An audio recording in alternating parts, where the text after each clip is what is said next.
Bom dia, quinto ano, tudo bom com vocês? Ontem a professora teve um imprevisto, mas hoje vamos lá, firmes e fortes, tá joia?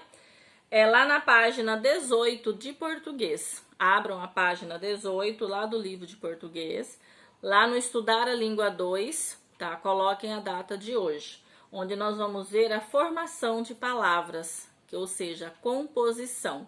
Né? Só para dar uma revisada, a aula passada nós vimos o que vem a ser, como é feito, né? Foi feito a derivação, né? Que foi o acréscimo que a gente acrescenta na palavra base já existente, o sufixo, né? Após a palavra e o prefixo antes da palavra, né? Para que tenha para que forme uma outra palavra sem alterar o seu significado, né? Colocando o sufixo ou o prefixo, a palavra ela não é alterada quanto ao seu significado, tá?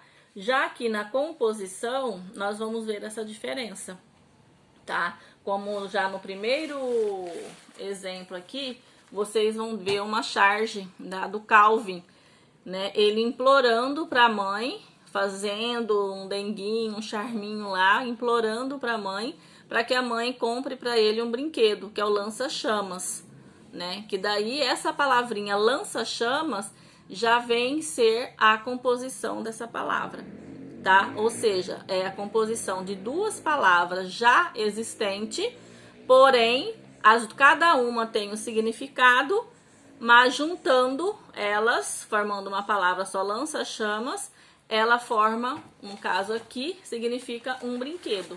Mas nós sabemos que lança vem a ser jogar, o significado, né, da palavra lança, jogar. E chamas vem de labaredas, de fogo, né? Então ele quer, porque quer um brinquedo, lança-chamas, né? Tudo isso aí para mostrar essa composição dessa palavra, lança-chamas, que vem a ser que ela foi criada pela junção de duas outras já existentes, né? O lança mais o chama, né? Que aí vocês estão vendo aí, aqui na página seguinte, um desenho de dois sofás, escrito cada sofá, palavra base, ou seja, é uma palavra já existente. No caso, no azul vai entrar a lança e aqui no laranja, chamas, né? Duas composições. É o processo em que duas ou mais bases se juntam para formar uma palavra. Foi o que a professora já disse, né? Juntou o lança com chamas para formar uma única com outro significado, né? Nada a ver com o lança e o chamas, ok? Aí vocês estão vendo outros exemplos dessas palavras que nós usamos essa composição. No caso, amor, perfeito, saca, rolhas, guarda, roupa. E vocês estão prestando atenção que no meio dessas palavras tem esse tracinho, né? Esse tracinho ele tem um nome na língua portuguesa, que é o hífen, né? Que vai separar as duas palavras, tá? E tem casos de composição que nós não usamos esse hífen, esse tracinho, mas foi feito essa composição na palavra, que você já tem um exemplo aí do passatempo, girassol, mal me quer, pernalta, tá? Então, ou seja, aí não foi necessário usar o hífen, tá? E abaixo vocês vão ver um trecho do conto de Jacques Prévert, no qual o cavalo enumera os lugares que os homens escrevem frases para definir os animais. Vamos ver essas duas frases? Nas paredes das estrebarias, nas paredes das casernas da cavalaria, nas paredes dos matadouro, dos hipódromos e dos açougues hipofágicos, né? Vocês devem estar se perguntando que palavras são essas diferentes, né? O hipódromo e o hipofágicos. O que vem a ser? Vamos descobrir? Esse hipódromo, tá? É formado por dois radicais gregos, ou seja, eles têm o seu significado, essas duas palavras juntas, separadas com seus significados. O hipo significa, na língua grega, cavalo.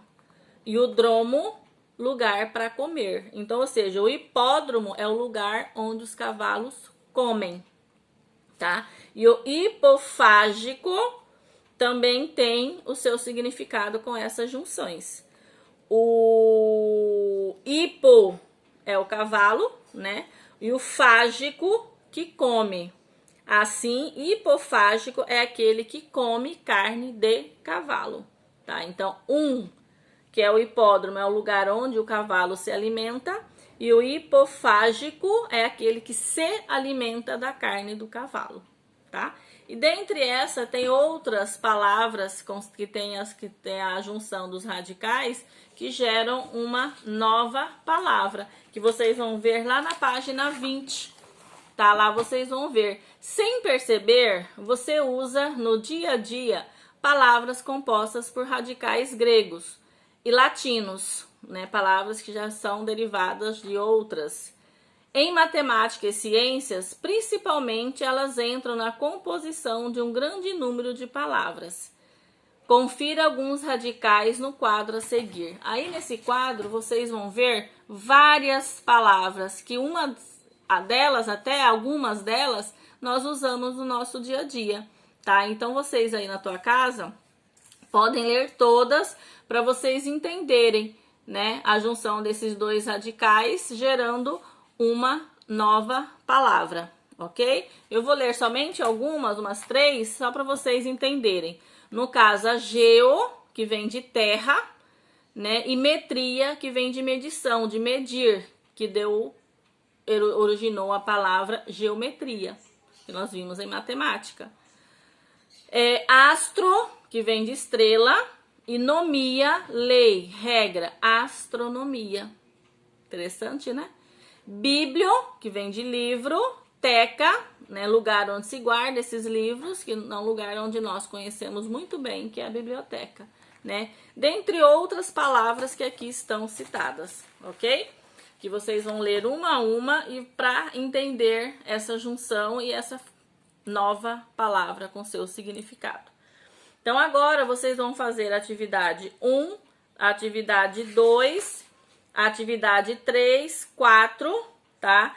E lá da página 23 tem o Você Já Estudou, que vocês também vão fazer, né? Que tem uma breve revisão aí sobre os verbos, né? Para que são os verbos, né? Que estado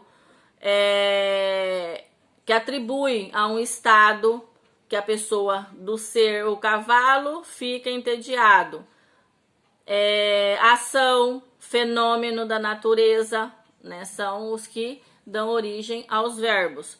E esses verbos, eles têm o seu tempo, que nós já vimos, que é o presente, onde nós fazemos no momento, aquele atual momento presente, o passado, que já passou minutos atrás, e o futuro, que ainda vai vir, né? Então, dentro da revisão do que são verbos, dos tempos do verbo, vocês vão fazer a atividade da página 24, ok? E na dúvida, qualquer dúvida, se não entendeu, ainda ficou uma pontinha de dúvida quando for fazer a atividade, pode me procurar lá no privado para a gente resolver junto, tudo bem? Para a professora procurar tirar essa dúvida de vocês, tá bom? Estarei aguardando. Até mais!